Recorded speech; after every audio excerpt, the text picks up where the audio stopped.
Okay, so working through your feet while you're standing up is also super important. It's nice to practice it sitting, either on the ground or in a chair, because you can really focus just on your feet.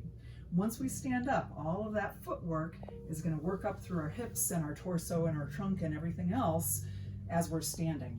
So if you're feeling like you're not super comfortable standing on one leg, you definitely want to be supported by something, maybe a kitchen counter or a chair. Chair back would work really well.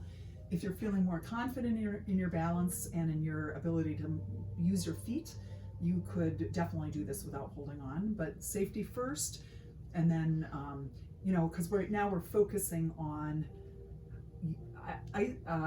getting better isolated control on our feet as opposed to balance. So, right? So I'm going to repeat sort of what we did in sitting. And so what I want to do first is just have you stand and really feel your weight between your heels and your toes, kind of setting it up right over the arches of your feet. And then just see if you can lift just your toes up, right? So the first thing we're doing is just lifting toes up only, just so you can find your toes, right?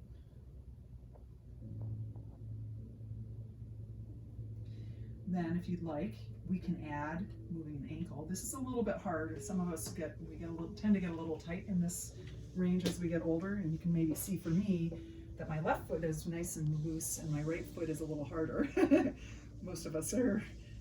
Many of us are kind of one-sided, right? But it's nice to be able to know, am I lifting just my toes or am I lifting my whole foot?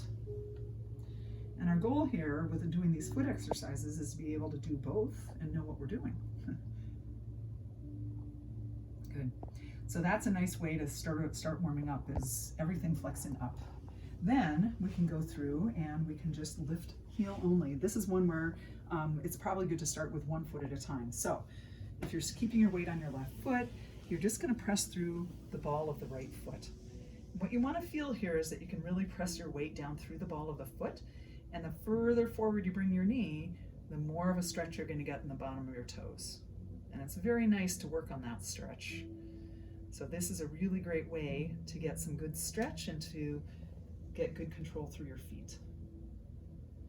Depending on what you have going on, if you're a person who has bunions, like I have more of a bunion on my left foot here, my ability to flex on that side is a little bit less, right? So many of us will have a couple of limitations with that, but working on that stretch is really nice. And I will say, as far as doing these exercises, I think this is number 8 now. It's nice you can just do this to music, for example. It's really nice, just do 8 of everything instead of 10.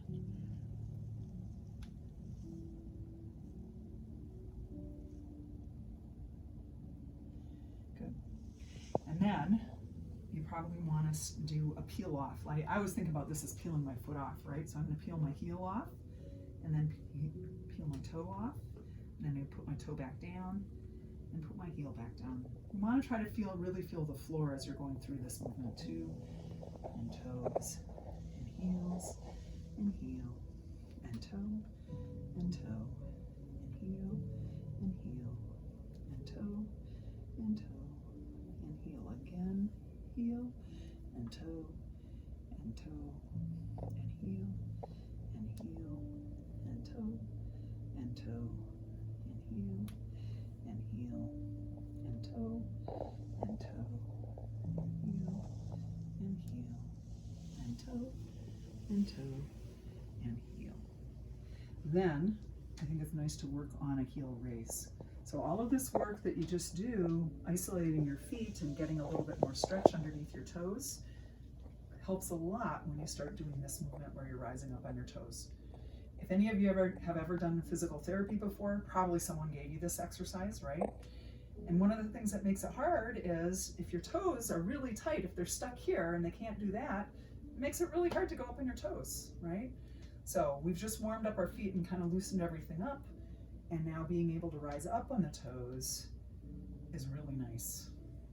When you do this, you want to kind of think about keeping the weight even between your big toe and your little toe, so you're not on the outside of your feet or too much on the big toe, right in the middle and coming down again. This is a lot more complicated than doing this movement when you're sitting, because there's a lot of ankle stability that goes into it too, and that connects up to our hips. So this is really sort of a whole body movement, even though what you're seeing move the most is probably your feet.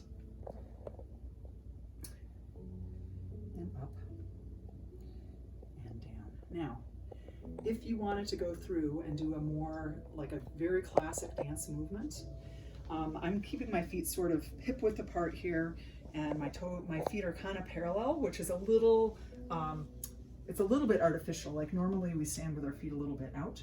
So that would be fine. You could stand with your feet a little bit out and work on a little bit of an angle, or if you want, I'm going to be a little bit more formal. I'm going to have my feet parallel.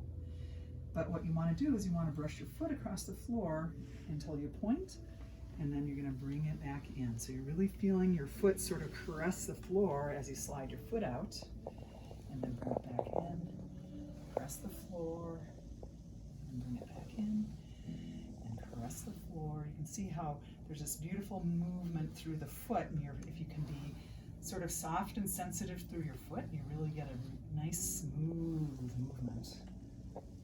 And this is kind of like using all of those little muscles that are in your feet to make a nice smooth movement. It's not just one muscle that's doing the work, right? It's everything coordinated, so it's a very coordinated movement. This is a very classic dance movement. Depending on what kind of class you're taking, people will either call it a brush or a tendu, but it's one of the things that makes dancers' feet so expressive. And it serves you well when you're dancing at all.